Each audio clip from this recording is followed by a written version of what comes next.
Sudah ada ini ribuan pendukung Palestina berunjuk rasa di kota New York, Amerika Serikat. Tak hanya umat Islam, tapi berbagai agama dan ras bersama-sama menyatakan dukungan bagi perjuangan kemerdekaan Palestina. Berikut laporan reporter TV One Yandri Subekti dari New York, Amerika Serikat. Di kota New York digelar aksi demonstrasi besar-besaran yang dipusatkan di Times Square. Setelah mereka melakukan atau menggelar orasi, mereka berjalan secara tertib melintas jalan utama di kota New York, di Manhattan, di bawah pengawasan NYPD atau polisi kota New York.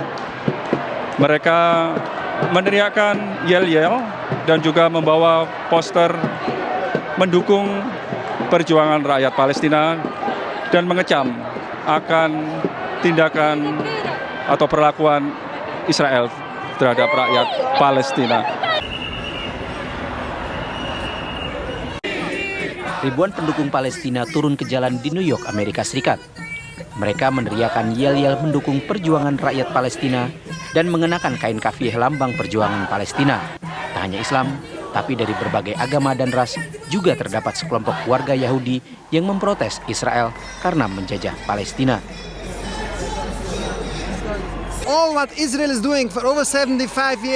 Semua yang dilakukan Israel 70 tahun lebih salah besar, melanggar agama kami, melanggar kemanusiaan, mencuri, membunuh bertahun-tahun. Semua yang dilakukan Israel harus dihentikan. Pendudukan harus dihentikan sepenuhnya. Itu salah besar.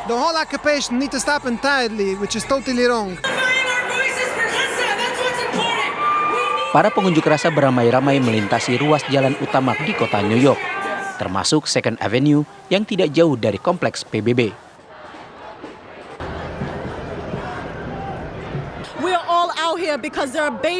Kami di sini karena ada bayi-bayi tewas di Gaza. Tak ada yang mau mati, tapi di mana ada penjajahan, di situ perlawanan dibenarkan. Jadi saya menyatakan dukungan bagi Palestina karena saya sangat peduli pada hak asasi manusia. Para pengunjuk rasa juga melintas di depan konsulat Israel sambil membawa poster meneriakan yel-yel memerdekakan Palestina. Dari New York, Amerika Serikat, Yandri Subekti, TV One mengabarkan.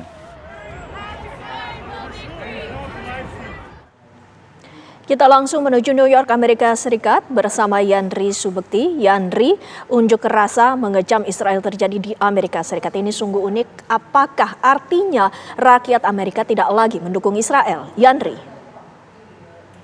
Ya Windy, hingga saat ini aksi gelombang demonstrasi terus berlangsung di sejumlah kota.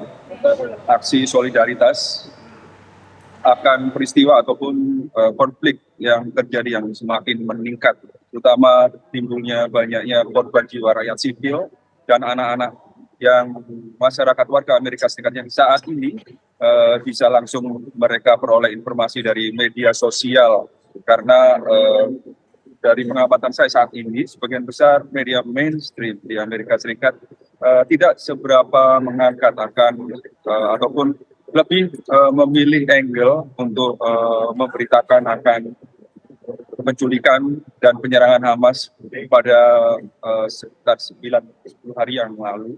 Dan yang menarik juga saat ini gelombang ataupun solidaritas ini semakin besar, bahkan juga tidak hanya oleh umat Muslim, namun juga non-Muslim. Bahkan sejumlah aksi solidaritas ini juga diikuti oleh orang Jewish atau Yahudi yang juga menentang akan tindakan dari pemerintah Israel yang telah menjajah atau memperlakukan semena-mena kepada rakyat Palestina. Dan juga yang menarik sekali, kemarin hari Sabtu kemarin mereka menggelar aksi di Brooklyn.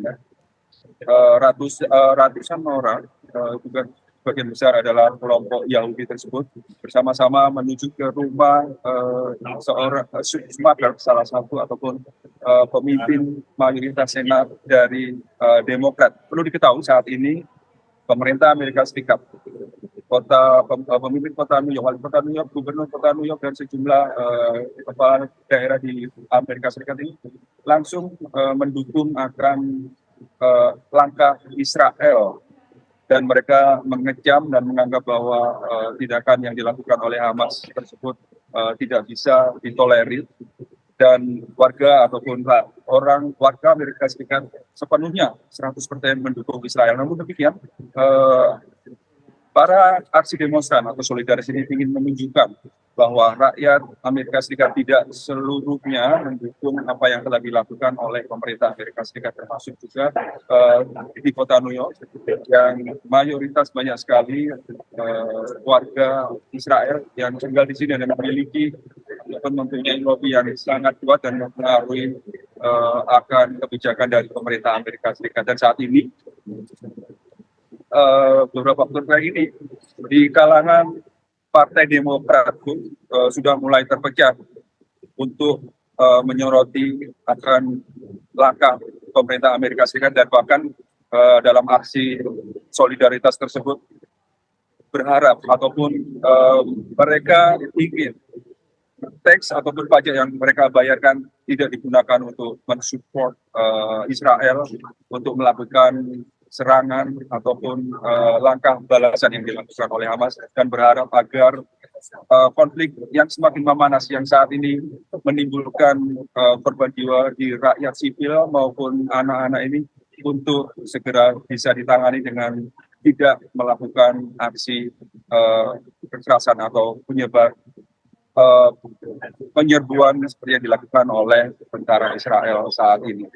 Dan hari ini sore nanti juga akan digelar aksi solidaritas, dan dari pantauan saya pernah ataupun beberapa kali mengikuti aksi demonstrasi solidaritas, namun untuk aksi solidaritas Palestina ini mereka yang mengikuti tidak hanya dari seperti yang saya sampaikan Muslim, juga non-Muslim, dari berbagai ras, dari berbagai latar belakang profesi. Namun mereka berjalan tertib, tidak ada pengrusakan, bentrokan, dan polisi pun meskipun bersiaga, namun mereka menggunakan ataupun tidak tampak di antara polisi pengaman ini dengan menggunakan perlengkapan untuk menghadapi demonstran seperti tameng maupun helm, bahkan senjata laras panjang.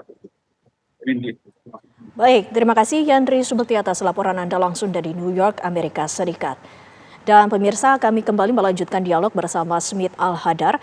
Pak Smith, tadi sebelumnya juga telah ditayangkan dalam siaran langsung Al Jazeera bahwa perang ini tidak hanya berdampak kepada dunia, tapi juga Israel khususnya. Ada beberapa bisnis di Israel ini mandek gara-gara perang. Dengan hasil itu, apakah ini artinya Israel akan menerjunkan seluruh kekuatannya secara total agar Hamas mundur? Ya, dia inginkan begitu, tapi kondisi di lapangan tidak memungkinkan. Satu-satunya cara Israel berpikir rasional dan juga berpijak kepada moralitas, itu mau tidak mau dia harus mempercepat proses perdamaian dengan Palestina. Karena akar masalah itu adalah penjajahan Israel terhadap Palestina.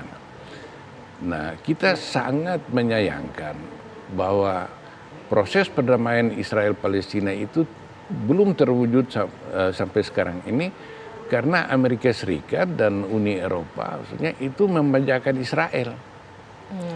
Kalau orang Palestina membunuh satu saja orang Yahudi, itu dikatakan bahwa Palestina melakukan terorisme. Tetapi kalau Israel yang membunuh orang Palestina, dikatakan bahwa dia hanya membela diri. Jadi di sini juga aneh bahwa Amerika Serikat dan negara-negara di Eropa Barat menyatakan bahwa mereka mendukung Palestina itu karena dia satu-satunya negara demokrasi di Timur Tengah. Nah, kita mempertanyakan bagaimana bisa disebut sebagai negara demokrasi?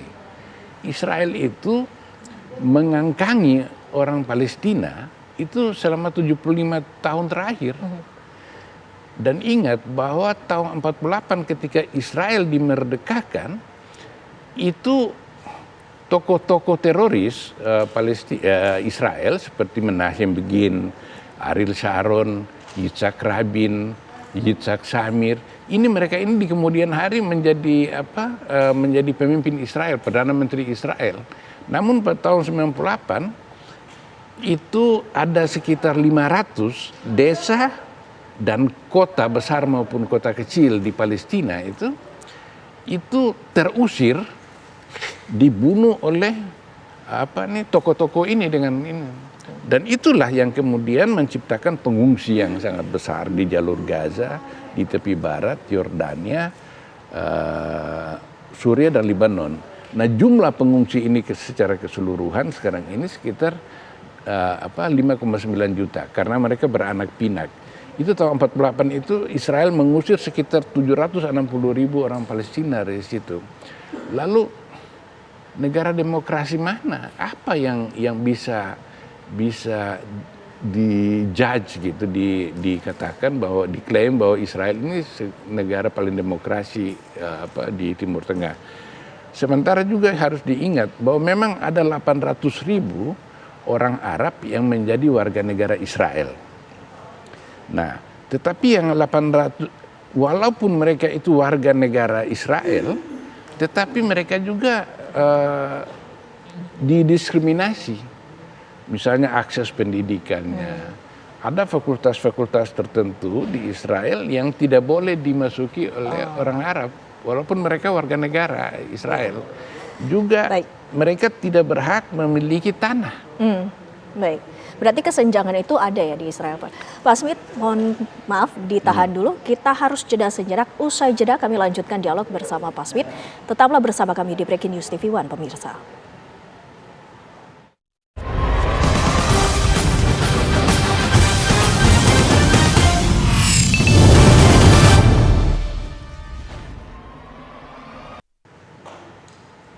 Anda kembali bersama kami di Breaking News TV One dan pemirsa, kembali kami akan mengajak Anda untuk berdialog dengan Pak Smith Al-Hadar. Pak Smith, apa menurut Anda hasil dari peperangan yang saat ini masih terus terjadi? Menurut pantauan Anda, menurut opini Anda, ini seperti apa perkembangannya? Iya, saya kira Israel harus kembali ke common sense, ke akal sehat mereka, juga Amerika Serikat, bahwa ini bukan perang seperti kemarin yang sebelum-sebelumnya, di mana Israel bisa menjaga prestisenya dan sikap dia terhadap berdamai dengan Palestina itu merupakan wishful thinking, itu khayalan, itu tidak memungkinkan lagi. Nah, perang ini saya melihat perang yang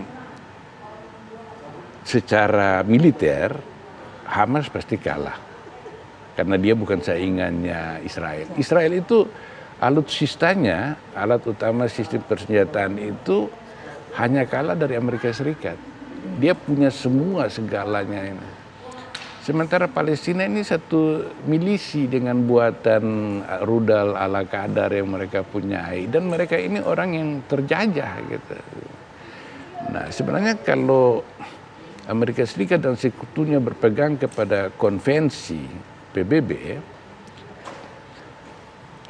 maka sebenarnya Hamas itu berhak, bukan cuma Hamas, semua orang Palestina itu berhak menggunakan cara apapun untuk mengusir Israel dari wilayah mereka. Itu dibenarkan oleh konvensi PBB terhadap kemanusiaan. Nah, faktanya itu di tepi barat itu yang menurut resolusi Dewan Keamanan PBB seperti 242, 338, 181 itu memerintahkan Israel untuk mundur dari perbatasan tahun 67 itu. Dengan adanya fakta seperti itu juga sudah disebutkan oleh PBB. Nah, Pak Anan sendiri ini melihat dengan adanya aturan seperti itu dan juga sudah ada yang diperkuat landasannya dan juga sudah ada masyarakat yang tetap ingin bertahan di jalur Gaza. Mereka adalah warga Palestina, mereka berhak berada di situ, melihat kembali tadi siaran langsung dari Al Jazeera, banyak keruntuhan, bahkan mereka tidak punya alat berat. Bagaimana pendapatnya selaku pengamat Timur Tengah? Ya kalau bagi saya sih seperti dikatakan tadi oleh Bang Haidar bahwa ya tidak ada pilihan bagi rakyat Palestina kecuali melakukan perlawanan. Dan untuk melakukan perlawanan terhadap satu penjajahan dibenarkan. Itu saya setuju. Tapi kalaupun harus ada solution yang dikatakan adalah solusi dua negara, ya tadi mungkin bisa kembali ke perbatasan perang tahun 67 seperti disepakati oleh beberapa faksi di Palestina kecuali Hamas. Memang Hamas sangat keras menentang, tidak mau kembali kepada perbatasan tahun 67 selama Israel bercokol atau terus berusaha masuk ke Yerusalem. Itu permasalahannya. Tapi kalau semua faksi diusahakan, semua negara berusaha untuk kembali ke perbatasan tahun 67, saya kira akan ada solusi dua negara di Israel dan di Palestina. Baik. Terima kasih Pak Anan Nurdin, terima kasih Pak Smith Aladar. Waktu juga yang harus memisahkan kita dan pemirsa. Itu tadi mengakhiri Breaking News TV One bersama saya Windy Wellingtonia. Saya pamit undur diri. Selamat malam, sampai jumpa.